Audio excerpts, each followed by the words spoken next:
Bonsoir, cher docteur Évariste. Bonsoir, bien-aimés frères. Merci encore une fois de plus de nous avoir reçus Je vous en prie. dans votre programme intitulé L'opinion des mondes et le docteur répond. Alors, docteur, premièrement, nous voudrions faire une récapitulation par rapport au premier numéro. Comme on l'a dit auparavant que ça allait vraiment coller de l'encre, bien sûr, on a eu des réactions, tant positives que négatives. Vous savez très bien que l'humain a l'endurcissement du cœur. Bien qu'il y a la vérité, bien qu'il y a la lumière, mais du fait que il se fixe son opinion à lui-même qui n'est pas l'opinion biblique ou soit de notre Seigneur Jésus-Christ, il va toujours endurcir son cœur. Alors cette fois-ci, nos internautes ou bien tous ceux qui vont nous suivre, nous sommes revenus encore pour cette deuxième question qui a été posée bien sûr par l'opinion. Alors l'opinion voulait savoir si il est recommandé pour les croyants ou soit les chrétiens de célébrer leurs anniversaires de naissance. Est-il recommandé ou non? Voilà. D'abord, je commence à louer les bons dieux, les créateurs de toutes choses, créateurs du ciel, de la terre, des eaux, des montagnes, de choses que nous pouvons voir et celles qui sont placées haut dans les firmaments. Nous lui rendons beaucoup d'actions de grâce pour ce soir, que nous soyons encore au rendez-vous, afin de pouvoir édifier l'opinion. Alors là, c'est sera comme le premier numéro, tu l'as dit, je vais aller tout droit au but, frères et seigneurs. Pour ce qui concerne fêter l'anniversaire par un disciple du Seigneur Jésus-Christ ou encore un croyant. Un croyant, c'est-à-dire celui, toute personne qui accepte, qui croit dans l'évangile du Seigneur Jésus-Christ. On appelle en un seul mot chrétien. Alors, la question de l'opinion, c'est, nous avons compris qu'avec l'Église du Seigneur Jésus-Christ, il n'est pas permis par le Seigneur, parce que tout ce qu'il faut faire en tant que disciple du Seigneur, c'est le regarder, faire ce qu'il nous a recommandé de faire, et ne pas faire ce qu'il n'a pas recommandé. Et sur ça, nous nous sommes mis d'accord pour voir que lorsqu'il y a fête d'anniversaire de l'Église, ça ne peut pas être l'Église du Seigneur. Parce que pour celle du Seigneur, il faudra que nous questionnons le Seigneur. Et lorsque nous l'avons fait, on a trouvé que le Seigneur n'a nulle part recommandé à faire ce genre de fête pour célébrer l'anniversaire de son Église. Et à moins que l'on cherche à aller au-delà de ce qui est écrit, mais nous avons appris à ne pas aller au-delà de ce qui est écrit. Nous restons dans ce qui est écrit et ainsi nous respectons, nous honorons la parole du Seigneur dans ce sens-là. Maintenant, pour ce qui est de cette deuxième question concernant l'anniversaire individuel de toute personne chrétienne, croyant, disciple qui voudrait fêter son anniversaire, je vais répondre parce que de toute façon, je ne réponds pas pour faire plaisir. Je réponds au mieux du Saint-Esprit, au fait, de ce que le Seigneur veut. Parce que Jésus-Christ a dit à ses disciples, je ne cesserai jamais de le répéter, d'enseigner aux gens du monde entier à observer tout ce que lui, le Seigneur, leur avait prescrit. C'est-à-dire, dans ce que le Seigneur avait prescrit aux apôtres, il y a tout sauf rien. Tout ce que nous, en tant que croyants dans l'évangile du Seigneur Jésus-Christ, nous apportait par le témoin oculaire, on était censé faire. Et notre vie en tant que disciple, en tant que croyant dans l'évangile du Seigneur Jésus-Christ, notre vie devrait être suivre l'exemple du Seigneur. Je crois que je vais donner des versets là-dessus afin que l'opinion puisse bien saisir le sens. C'est ce que je vais dire. Alors, je commence par répondre ainsi. Tout ce qu'un chrétien, tout ce qu'un disciple du Seigneur Jésus-Christ, tout ce qu'un croyant à l'évangile ou dans l'évangile du Seigneur fait ou doit faire, c'est de regarder le Seigneur Jésus-Christ. Parce qu'un disciple, ça imite son maître. Un disciple, ça ne se met pas à inventer la roue a commencé à faire des choses de sa manière. Un disciple, c'est un imitateur. Je prends l'apôtre Paul. 1 Corinthiens chapitre 11, verset 1. L'apôtre Paul dit, soyez mes imitateurs comme je le suis pour le Seigneur. Je prends aussi un autre deuxième témoin qui est l'apôtre Pierre. L'apôtre Pierre dit dans 1 Pierre chapitre 2, verset 21, il dit que Christ nous a laissé l'exemple afin que nous puissions marcher dans ses traces. Donc, il n'y a rien que, comme chrétien, vous pouvez faire. Vous vous réveillez un matin comme ça, vous commencez par exemple à célébrer la fête, sans pour autant avoir une base. Je crois que ce que j'ai dit va pour une certaine opinion s'apparenter à de la folie, mais vous devez savoir que les choses de Dieu ont toujours été considérées comme cela. Alors, maintenant, vous voyez, avec cette précision que nous venons de donner, nous devons maintenant aller voir, questionner le Seigneur. Seigneur, est-ce qu'il est vraiment important que moi, qui crois en ta parole, je puisse fêter l'anniversaire? Le Seigneur va répondre non. Parce que Jésus-Christ a vécu sur la terre, cette terre des humains, pendant 33 années.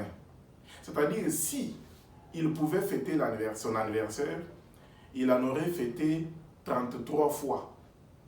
Mais cependant, il n'y a aucun verset dans la parole du Seigneur qui fait mention de cette affaire-là, de Jésus-Christ qui aurait appelé ses apôtres pour dire, Pierre, Jean-Jacques, vous savez que dans 3 jours, ce sera mon anniversaire, non?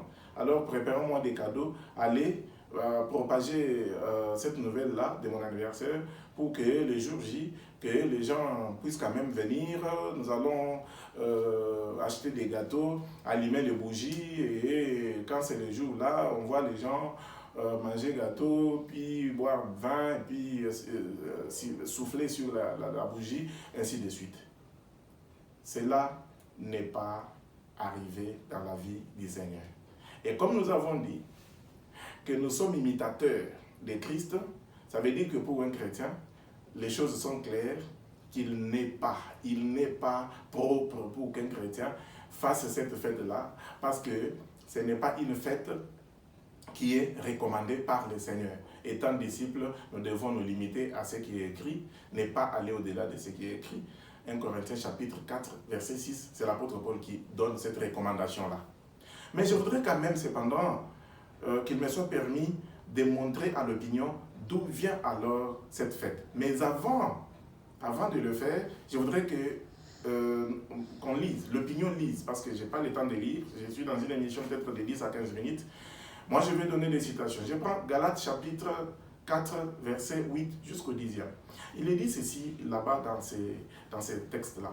Il est dit, « Autrefois, ne connaissant pas Dieu, vous serviez des dieux qui ne l'étaient pas par leur nature. Mais maintenant que vous avez connu Dieu, ou que vous avez plutôt été connu de lui, pourquoi retournez-vous à ces faibles principes élémentaires auxquels vous voulez encore vous faire asservir? » Quels sont ces principes élémentaires? Vous observez les jours, les mois, les temps, les années. Et l'apôtre Paul dit au verset 11e, « Je ne voulais pas travailler en vain pour vous. » C'est que lorsque un prédicateur est établi sur place et que les gens sur qui il est établi ne vivent pas à la manière du Christ, c'est que tout le travail que ce soit prédicateur là fait sur place, c'est un travail, c'est du bénévolat, c'est de la peine perdue. Il faut la mission, l'utilité, je peux dire ça comme ça, des ministres établis par le Seigneur sur place, c'est pour édifier et perfectionner. Je suis dans Ephésiens chapitre 4, verset 12. Le ministère est donné dans le but de perfectionner et d'édifier. Maintenant, si vous êtes établi sur place et que les gens, au lieu de devenir meilleurs, ils deviennent pires, c'est qu'il faut se pendre. Alors, je loue le Seigneur de ce que l'opinion va nous écouter à ce moment, ce soir, et que l'opinion va être fixée. Parce que nous ne faisons rien pour un quelconque positionnement. Pour les positionnements, nous l'avons, je l'ai. Parce que je suis dans le ministère, dans la ville de Durban, ça fait aujourd'hui 17 années. Et l'œuvre est manifeste, et c'est connu de tout le monde, nous sommes connus, nous ne sommes pas des gens qui se cachent, alors, ou qui font des choses. Nous bénissons ainsi le Seigneur. Alors, maintenant je retourne dans le passage donné. Vous comprenez que Autrefois, lorsqu'on ne connaissait pas Dieu, on servait des dieux qui n'étaient pas par leur nature. C'est pendant ces moments-là que l'on célébrait les fêtes, dans l'ignorance.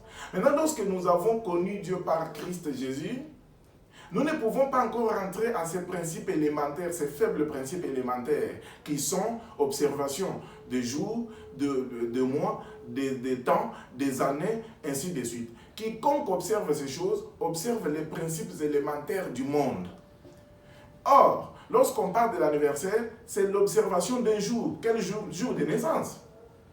Pour un chrétien, ce n'est pas possible. Je donne un autre exemple. Même lorsque l'apôtre Paul parla, lorsqu'il parla du repas du Seigneur, dans 1 Corinthiens chapitre 11 que nous avons donné précédemment, au verset 26 cette fois-ci, il dit ceci: toutefois que vous mangerez de ce pain, et toutefois que vous boirez de cette coupe, vous annoncez la mort du Seigneur jusqu'à ce qu'il vienne. Donc, vous voyez que lorsque nous célébrons les repas du Seigneur, ce qu'on appelle par les théologiens la Sainte Seine, lorsque nous faisons cette pratique, ces cérémoniels-là, nous n'annonçons pas même la naissance de Jésus. Oh, que le Seigneur soit béni. Nous annonçons plutôt sa mort. Parce que c'est par la mort du Seigneur Jésus-Christ que nous sommes devenus en réalité enfants de Dieu. Donc, mieux vaut la mort du Seigneur, la naissance ne sert pratiquement à rien. Il n'y a aucune trace, plutôt, il n'y a pas de trace, au fait, j'allais dire, qui nous montre que nous devions observer ces genres de choses. Donc, bref, l'anniversaire de naissance, pour un fidèle frère, une fidèle sœur, croyant ou croyante, cela n'est pas permis. Mais pour des chrétiens du monde entier, libre à eux, parce qu'il y a chrétiens et il y a disciples. Nous sommes des disciples du Seigneur, nous sommes des fidèles, croyants dans l'évangile du Seigneur Jésus-Christ. Nous ne faisons pas l'imitation de ce que le monde fait aujourd'hui. Alors, voilà un peu ce que je voulais donner d'abord comme élément. Maintenant, je voudrais finir en disant ceci. D'où vient maintenant l'anniversaire?